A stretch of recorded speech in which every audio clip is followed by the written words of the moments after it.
Hi everyone. So in this session, I'll be talking about another built-in data type in Python, that is tuple. So let's open the Python application here in CMD.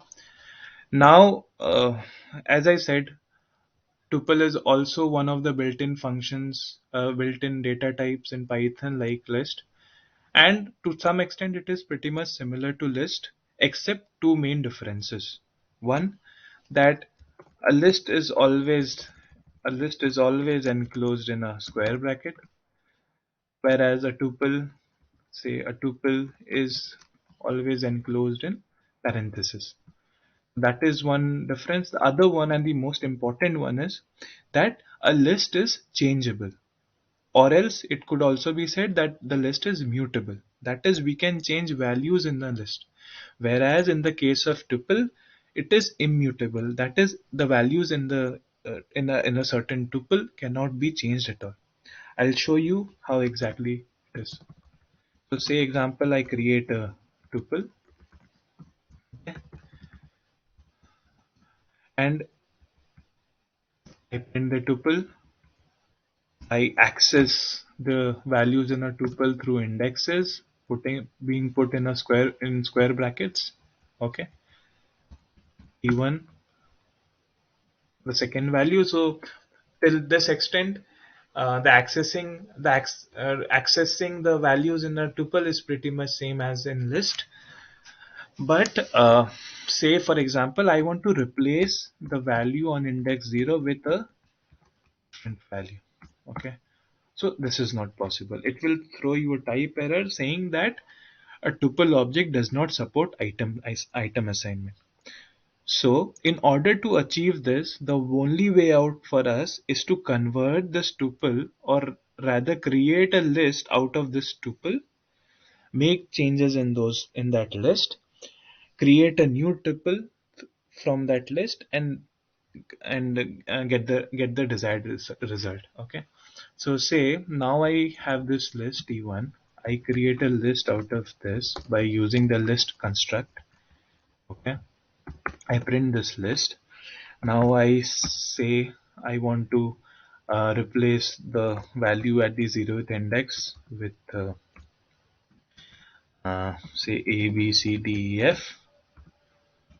Okay, and I print that list. This is exactly what we want to achieve. Now, next step is to create a new tuple out of this list. How we do it? We say, for example, T2 is our new tuple, and we use a tuple construct and put this li as a parameter here.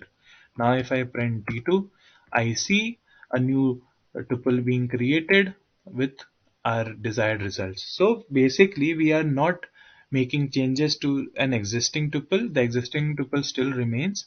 It's just that we convert it into a list, make our desired changes, then create a new tuple out of that list. That is the only way out. Okay, similarly we cannot simply uh, run a pop function in tuple, because that is not supported. There is no such attribute.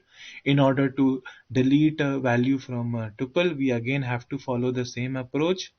I'll show you. So for example, I have this tuple. I want to remove the first value. I will convert it into a list. Okay,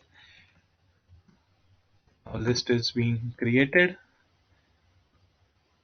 Just a second. This is list has been created, and now I basically do the pop here. Okay, we can also use dot remove function. Now I print the list again. I see only one value. Now I convert this uh, list into a tuple using the tuple construct. Okay, li, I print this. I see a new uh, tuple has been created with a single value here. Also, you see an extra column being present here.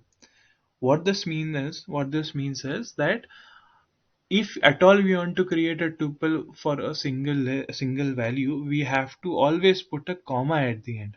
I'll show you. If I don't put, say example, I create a new tuple, I put in the same value, close this, end this. If I print this, what you see? You get to see that that is a string. Also, if we check the type of this variable, it shows string. So how to achieve a single value tuple? So here, to achieve that, what we will do is that we will enclose the value in single quote and just add one extra comma at the end of the value. Now if I check the type of t3, I see tuple. Also if I print it, I see the tuple. Okay, I hope this is pretty much clear. Next, uh, one more or less all the other functions remain same. Like to calculate the length of the tuple, say I print the tuple again, say LAN bracket and put t1 as the parameter, I get the length of the tuple. Exactly same how we achieve this in list. Also, how we could possibly run a loop against this tuple is similar to how we do it in the case of list. So in our case, say I is the iterator and the iterable is uh, this tuple t1. I put the colon, put the indentation in the values as is, and this is what we achieve. So this is quite, everyone would be quite familiar with this if you are aware of how we run loop against any iterables. Uh, One new thing is that, say for example, the number of variables, say for example, we have to unpack a tuple. Okay, in that case, say we have this approach of doing it. Say I have variable 1 comma variable 2, and what these variables would contain, it would contain the value of our tuple.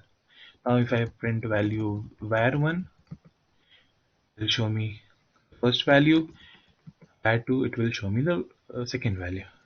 Now say for example I have a new tuple which has 3 or 4 values, okay, like jkl EUI. Okay, this is my tuple, and I and my number of variables are less than the number of values in the tuple. Okay, so what will happen in that case? Let me try this out. It will show me an error saying a value error. Too many values to unpack. Okay, so to achieve this, what we can do is we'll just put var1 as is, we'll put an asterisk in front of var2, and then when we uh, assign this with the t4 values, we don't get any error. And also if we try to print this, okay, we'll understand that the first variable without the asterisk will get one value, and all the remaining values in our tuple would be given to var2 in a list form. Now if I check the type of var2, you will see that to be a list. Okay, so in order to in order to not get this error, if we have more values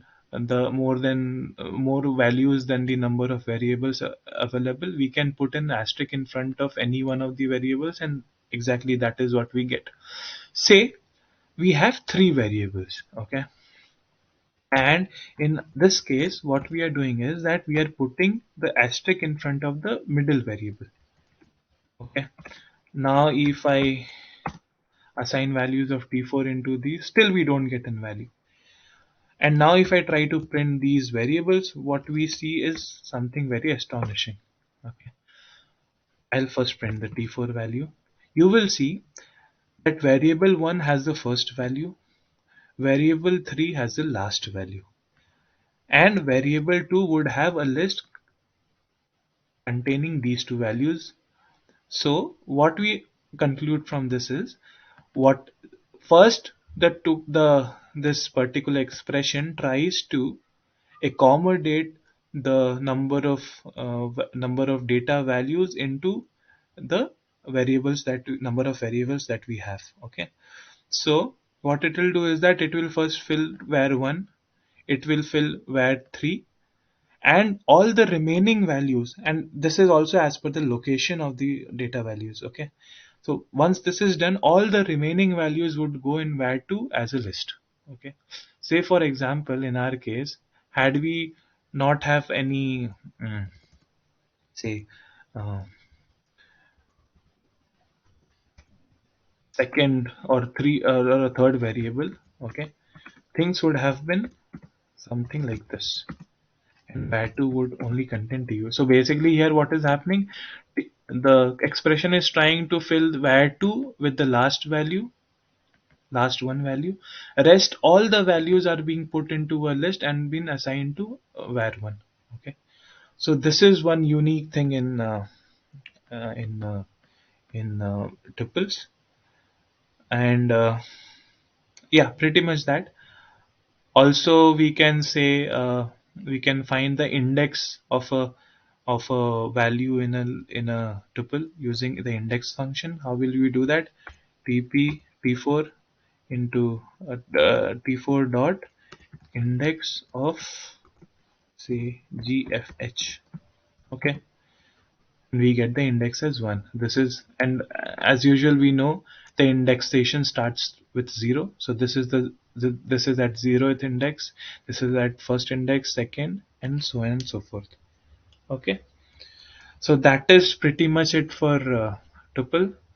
If you have any doubt, please comment below. I'll try to get that resolved. Thank you so much.